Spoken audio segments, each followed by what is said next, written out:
గారు ఈరోజు ఈ కార్యక్రమంలో మా పక్కన కూర్చున్న ఆడబిడ్డలు శ్రీమతి ఉమా, శ్రీమతి రత్నవేణి, వీళ్ళిద్దరిని కూడా మీ అందరి తరపున ప్రతినిధులుగా ఉచిత ప్రయాణ సౌకర్యాన్ని ఏర్పాటు చేస్తున్నాం కాబట్టి మొదటి లబ్ధిదారులుగా వారిని గుర్తించి వారిని గౌరవించామని చెప్పి నేను మీకు తెలియజేస్తున్నా.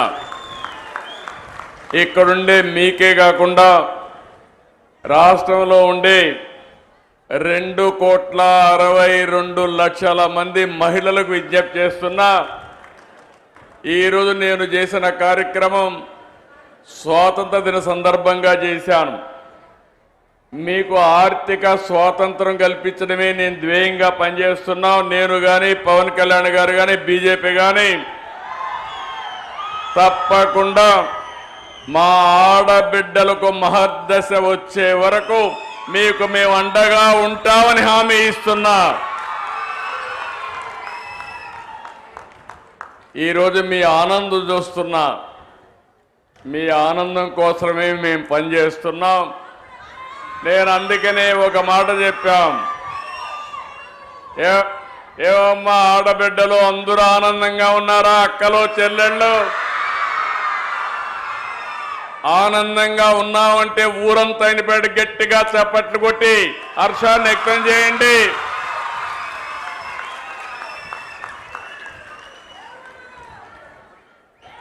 అందుకని ప్రధానమంత్రి గారు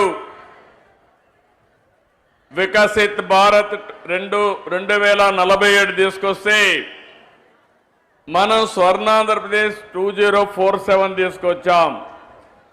అందులో మీరు చూస్తే ఆరోగ్యం, ఆనందం, ఆదాయం అందరికీ ఉండాలనే ఏకైక లక్ష్యంతో ముందుకు పోతున్నాం.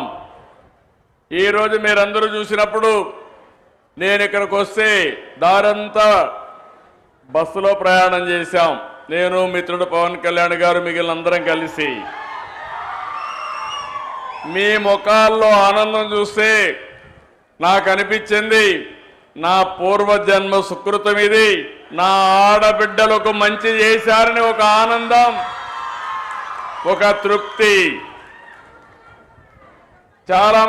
చాలా రోజులు అనుకున్నాం కానీ స్త్రీ శక్తి ఎప్పుడు ప్రారంభించాలి అంటే ఆగస్టు 15 ప్రారంభించాలని నిర్ణయం చేశామంటే దీని వెనకాల ఒక చరిత్ర ఉంది. మీకు ఆర్థిక స్వాతంత్రం తేవడం, ఆడబిడ్డల గౌరవాన్ని పెంచడానికి ఈ ఎన్డీఏ ప్రభుత్వం పనిచేస్తా ఉందని మరొకసారి మీ అందరికీ విజ్ఞప్తి చేస్తున్నా. పేరు కూడా స్త్రీ శక్తి అని పేరు పెట్టాం. ఇది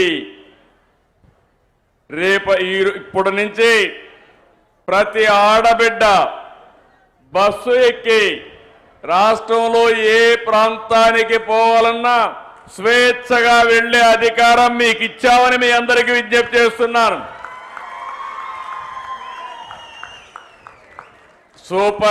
సూపర్ 6 ఆ రోజు చెప్తే నమ్మలేదు. ఈరోజు గర్వంగా చెప్తున్నా సూపర్ 6 సూపర్ హిట్. అవునా కాదా? అవునంటే చేతులెత్తి చెప్పండి అవునని. దీనికి కారణం మీరు ఒక్కసారి ఆలోచిస్తే నేను పవన్ కళ్యాణ్ గారు బీజేపీ ముగ్గురం కలిసి ఎన్డీఏగా కూటమి ఏర్పాటు చేశాం.